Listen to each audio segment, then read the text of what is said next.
Andrei, vamos ficar junto aqui, porque nós temos outras pesquisas para mostrar, não é, de outros grandes colégios eleitorais do país. Vamos para o Rio de Janeiro, pegar a ponte aérea saindo de São Paulo. A pesquisa Atlas também avaliou as intenções de voto para o governo do estado do Rio. Cláudio Castro, do PL, aparece na liderança com 39,7%. Marcelo Freixo, do PSB, 31,9%. Rodrigo Neves, do PDT, tem 9,7%. Paulo Ganimi, do Novo, 4,1%. Juliette, da Unidade Popular, tem 1,4%. Brancos e nulos, 4,5%. Não sabem, 7%. Os candidatos Wilson Witzel, do PMB, Ciro Garcia, do PSTU e Eduardo Serra, do PCB, foram citados, mas não chegaram a 1%. A pesquisa também analisou cenários para um segundo turno no Rio de Janeiro. Numa eventual disputa entre Castro e Freixo, o atual governador aparece com 45% contra 38,2% de Freixo, 16,8% brancos, nulos ou indecisos. No cenário de um segundo turno entre Cláudio Castro e Rodrigo Neves, o atual governador tem 43,9% contra 30,5% de Neves. Brancos, nulos, não sabem, 25,6%. Em um eventual segundo turno entre Freixo e Neves, o candidato do PSB teria 35% contra 28,3% do concorrente. Brancos, nulos ou não sabem, 36,6%. Vamos lá, a pesquisa, aliás, deixa eu só trazer os dados, né? Essa pesquisa foi registrada na Justiça Eleitoral. Foram ouvidas 2.200 pessoas entre os dias 23 e 27 de setembro. A margem de erro é de 2 pontos percentuais para mais ou para menos e o nível de confiança é de 95%.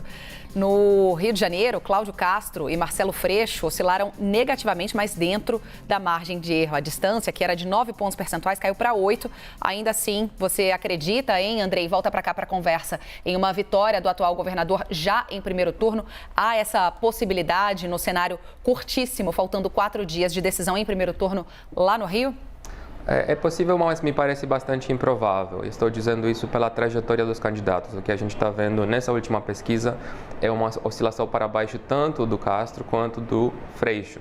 E uma subida do Rodrigo Neves e do Paulo Ganimi, o candidato do Partido Novo.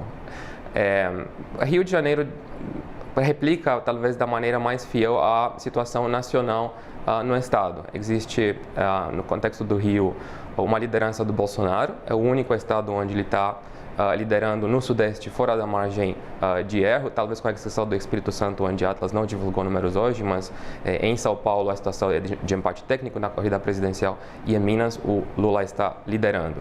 Por conta disso, o Castro tem aí uma nítida vantagem, porque ele transfere os votos do Bolsonaro e, além disso, a gente sabe que o Freixo é um candidato bastante associado à esquerda dura. Ele foi, por muitos anos, um político do PSOL e, por conta disso, ele está trabalhando para reduzir, de alguma maneira, a sua imagem negativa e adotar uma postura mais moderada. Ele trouxe para como vice o César Maia. Isso foi um passo muito importante nesse processo. Ele está fazendo uma articulação política muito ampla, sem precedentes na carreira política recente dele, mas mesmo assim essa percepção de que o Freixo é um candidato mais à esquerda do Lula é algo que é difícil para o Freixo superar. E a gente está vendo nesses números da pesquisa justamente essa aparente estagnação do Freixo por conta desse cenário. E no Rio de Janeiro, ainda como um aspecto que dificulta mais a vida do Freixo, o eleitorado religioso tem um peso ainda maior do que em outras regiões do país, né, André? Certamente. O público evangélico ele representa um percentual muito maior da população do Rio de Janeiro do que de quase qualquer outro estado do Sul e Sudeste, com uma exceção do Espírito Santo, que eu mencionei antes.